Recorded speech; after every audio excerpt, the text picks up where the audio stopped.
Bismillahirrahmanirrahim. Assalamualaikum warahmatullahi wabarakatuh. Teman-teman, di video ini saya mau bahas tentang kesalahan pembukuan online shop part yang kelima.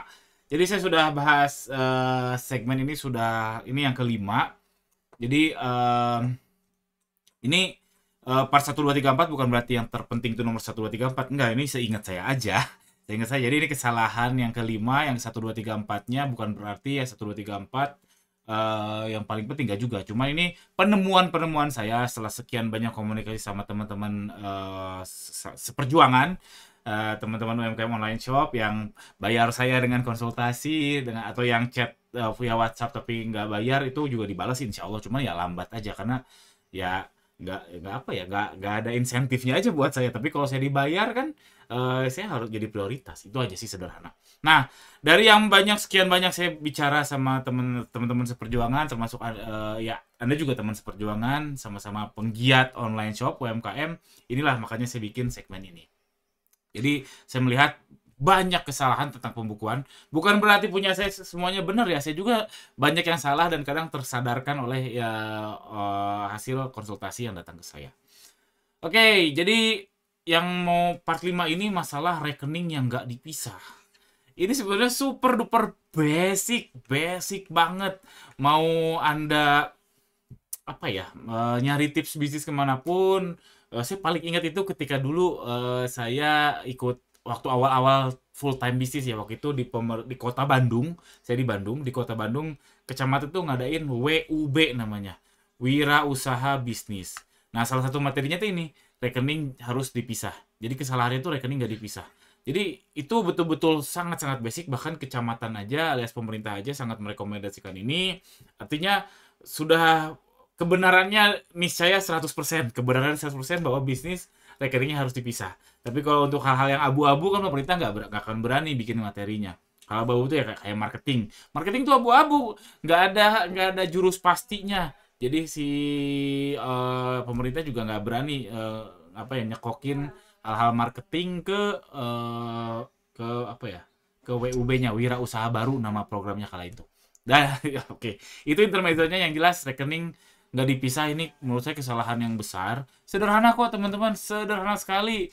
Jadi punya bank, bikin dua rekening, A untuk pribadi, B untuk bisnis, atau dompet kalau yang pakai cash ya. Kalau yang bisnisnya offline pakai cash ya udah, ada dompet A untuk pribadi, dompet B untuk bisnis. Benefitnya apa sih Kang? Gunanya apa sih Kang? Percaya deh sama saya juga bingung mau ngasih taunya. Benefitnya apa? Banyak banget, serius banyak banget. Setidaknya paling minimal Anda tahu kondisi bisnis sama kondisi pribadi. Kadang saya juga menemukan kondisi bisnis uangnya banyak, kondisi pribadi nggak ada uangnya.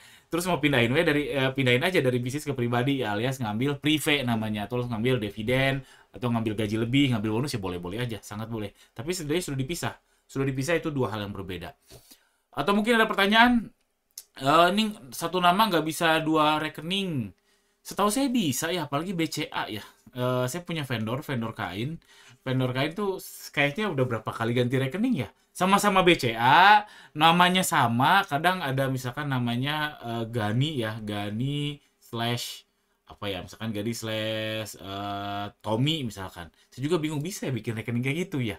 Yang jelas bisa. Yang jelas kalau BCA bisa satu nama bikin beberapa rekening, itu bisa. Dan sebenarnya nggak harus, kalau misalkan ternyata teman-teman udah datang nih, mungkin beda BCA, beda kebijakan, mungkin lihat lihat mutasi rekening juga, lihat size bisnis juga, ya sudah bedain aja, ada BCA, ada BSI, ada BNI, BRI, itu aja. Jadi pastikan satu untuk bisnis, satu untuk pribadi. Nggak apa-apa masih nama pribadi, nggak apa-apa. Ya lebih bagus kalau udah nama PT atau nama CV, ya itu lebih bagus. Tapi kalau belum, ya udah nama pribadi aja. Dan jangan salah, banyak juga yang sudah punya PT, punya CV, tetap aja pakai nama pribadi. Saya juga gitu. Jadi untuk memisahkan ya begitulah, itu panjang lagi.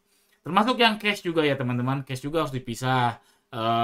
Sedetail mungkin harus dipisah. Mana misalkan teman-teman ini untuk beli untuk beli bahan baku, misalkan teman-teman bisnisnya bisnis F&B gitu ya.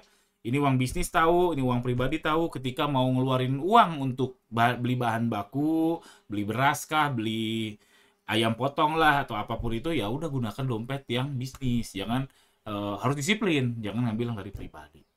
Itu ini sederhana dan saya masih menemukan hal ini.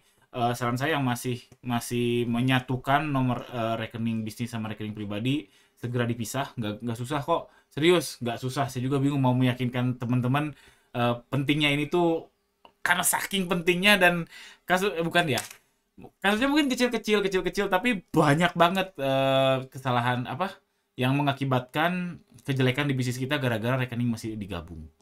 Oke, itu aja. Mudah-mudahan ada manfaatnya video ini. Sukses terus. Sekian. Assalamualaikum warahmatullahi wabarakatuh.